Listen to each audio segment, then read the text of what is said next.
Indian navy से जुड़ी हुई कुछ और बातें देखते हैं। नेवल हॉस्पिटल्स, जहाज में ही हॉस्पिटल्स बना करके ऑपरेट किए जाते हैं। तो एक तो है इंडियन नेवल हॉस्पिटल शिप संधानी, तो INHS संधानी, ये जनरल हॉस्पिटल है। इसके अलावा ये डेंटल हॉस्पिटल शिप है INDS दंतेश्वरी, ठीक है। चलिए, ऑन लैंड नेवल बेसिस, इसके पहले हम लोग 58 नेवल बेसिस पढ़ चुके हैं जो कि जहाजों पर है। कुछ लैंड पर नेवल बेसिस बनाए गए हैं, मुंबई, कोची और कारवार कर्नाटक में। ये 3 इंपॉर्टेंट नेवल स्टेशंस हैं on land. Important organisations related to maritime security, Bharat की सामुद्रिक सुरक्षा से संबंधित महत्वपूर्ण ऑर्गेनाइजेशन। ये होमवर्क के रूप में है, आपको करना है, मैं नाम लिख दिया हूं, ये आपको करना पड़ेगा। इंडियन ओशन नेवल सिंपोजियम, ये क्या है, इसकी स्थापना कब हुई, इसके कितने मेंबर हैं, कितने ऑब्जर्वर कंट्री हैं, ये तमाम चीजें आप इसको देख करके कर लीजिए। दूसरा है Indian Ocean Rim Association IORA, ये क्या है, इसके बारे में आपको देखना है। इंडियन ओशन कमीशन, ये देखना है। इंडियन ओशन रीजनल फोरम, ये 4 इंटरनेशनल ऑर्गेनाइजेशन है जिसमें इंडियन नेवी और इंडिया पार्टिसिपेट करती है और ये मैरीटाइम सिक्योरिटी से रिलेटेड है। इंडियन नेवी आफ्टर 26/11 का जो हमला हुआ था, हमारे बंदरगाह जो है गुजरात से होकर के कुछ घुसे थे आतंकवादी पाकिस्तान के, अजमल कसाब वगैरह। उसके बाद इंडियन नेवी की सिक्योरिटी पर काफी ध्यान दिया गया है, खास करके कोस्टल सिक्योरिटी पर। तो कौन कौन से महत्वपूर्ण कदम उठाए गए हैं भारत सरकार द्वारा या इंडियन नेवी को मजबूत करने के लिए, तो देखते हैं। Indian Navy has been designated as the authority responsible for overall maritime security.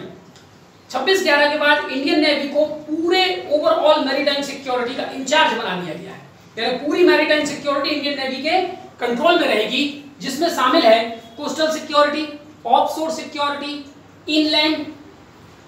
Offshore security, island securities. Bharat में लगभग 1200 आइलैंड्स हैं, ठीक है, उनकी सुरक्षा व्यवस्था भी, एटसेट्रा। इन सारे मामलों में इंडियन नेवी को खुला छूट दे दिया गया है और उसको एक नोडल एजेंसी या डेजिग्नेशन अथॉरिटी घोषित कर दिया गया है इस काम के लिए। The Indian Navy in this regard will be assisted by Indian Coast Guard, state marine police and other agencies. इस काम के लिए इंडियन नेवी किसी से भी मदद ले सकती है, जिसमें इंडियन कोस्ट गार्ड है, राज्यों की स्टेट मैराइन पुलिस है, अदर सेंट्रल या स्टेट एजेंसी पुलिस वगैरह की मदद, इंटेलिजेंस एजेंसीज की मदद इत्यादि इंडियन नेवी ले सकती है। पहला महत्वपूर्ण काम यह किया गया। दूसरा, ज्वाइंट ऑपरेशन सेंटर्स। ज्वाइंट का मतलब है इंडियन नेवी और इंडियन कोस्ट गार्ड का ज्वाइंट ऑपरेशन सेंटर खोला गया है कोची में, मुंबई में, विशाखापट्टनम में और पोर्ट ब्लेयर में। सागर प्रहरी बल 2008 के अंत में इसका गठन किया गया। सागर प्रहरी बल इंडियन नेवी का एक आर्म है जो कोस्टल पेट्रोलिंग का काम करती है। इसके अलावा एक बात और यहाँ पर नहीं लिखी है, मार्कोस की भी गठन किया गया है ना, इसके पहले हम लोग पढ़ा है marine commando force. Regular conduct of coastal security exercises involving ICG, state marine police etcetera. 26/11 के बाद लगातार तटीय क्षेत्रों पर पेट्रोलिंग की जाती है, उसके कोस्टल सिक्योरिटी से रिलेटेड एक्सरसाइज किए जाते हैं, जिसमें Indian Navy, Indian Coast Guard, state marine police आदि सभी के लोग शामिल होते हैं। इनहैंसमेंट ऑफ सर्विलेंस, तटीय क्षेत्रों पर निगरानी व्यवस्था बढ़ा दी गई है, जगह जगह रडार लगाए गए हैं, जगह जगह कोस्टल लेवल पर शिप और बोट्स खड़े करके निगरानी व्यवस्था जो है उसको IT के माध्यम से जो है लगातार मजबूत किया जा रहा है। और अभी GSAT-7 हमने लॉन्च किया है सैटेलाइट, उसके माध्यम से भी हम इसको जो है अपने सर्विलेंस को बढ़ा रहे हैं। Setting up of coastal radar chain, तटीय क्षेत्रों में जगह जगह रडार लगाए गए हैं। इसके अलावा इंडिया का जो है दुनिया का पहला देश बन गया BSID, है ना, बायोमेट्रिक सीफेयर आइडेंटिटी, जिसमें समुद्र से आने जाने वाले लोगों का पूरा एक बायोमेट्रिक डेटा इंडियन नेवी के पास होगा और फिर उसको जो है होम मिनिस्ट्री को दिया जाएगा। आगे national command control communication and intelligence, जिसको शॉर्ट में बोला जाता है NC3I की स्थापना की गई है, ठीक है, जिसमें हमारे जो इंटेलिजेंस है, नेवी है, एयरफोर्स है, आर्मी है, ये सब मिलकर के भारत की तमाम प्रकार की सुरक्षा व्यवस्था के लिए कदम उठाते हैं। Training of marine police CISF और ये जो इंडियन कोस्ट गार्ड, इनको समय समय पर दो सप्ताह की ट्रेनिंग प्रोग्राम प्रति साल कंडक्ट किया जाता है इंडियन नेवी द्वारा, और ये ट्रेनिंग उनको दिया जाता है INS चिल्का में।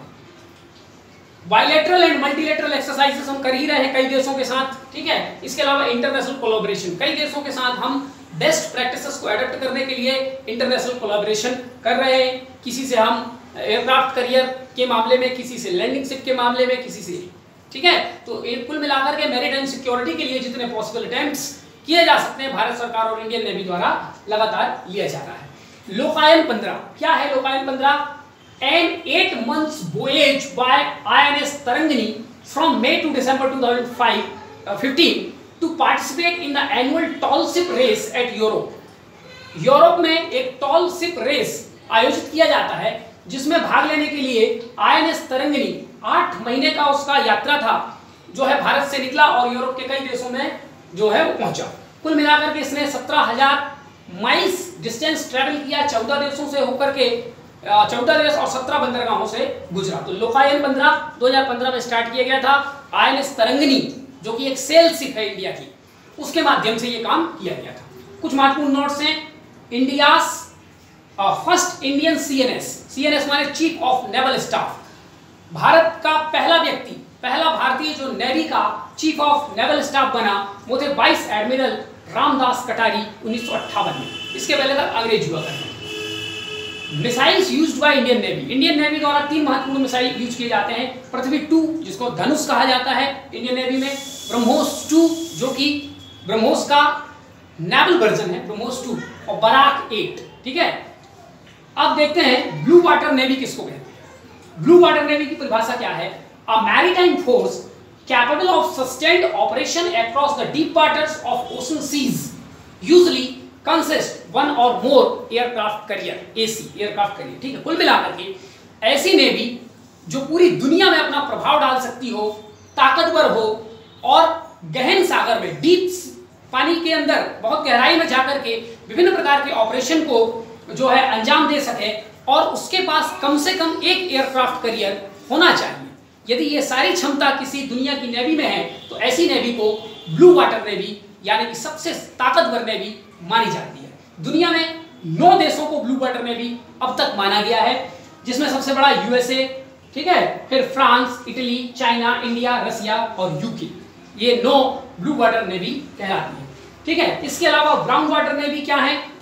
ऐसी कोई नेवल फोर्सेस या किसी देश में ऐसी मैरीटाइम फोर्स होना चाहिए जो रिवर या अन्य वाटर बॉडीज में किसी ऑपरेशन को अंजाम दे सके, ठीक है, उसको कहा जाता है ब्राउन वाटर नेवी। और ग्रीन वाटर नेवी जो तटीय क्षेत्रों में अपनी सुरक्षा व्यवस्था के लिए चाक चौबंद हो, ताकतवर हो, ऐसी नेवी को ग्रीन वाटर नेवी कहा जाता है, ठीक है। 1-2 नोट्स और हैं, नेक्स्ट स्लाइड में हम लोग देखते हैं और इसी के साथ इंडियन नेवी का चैप्टर हम लोग कंप्लीट करते हैं।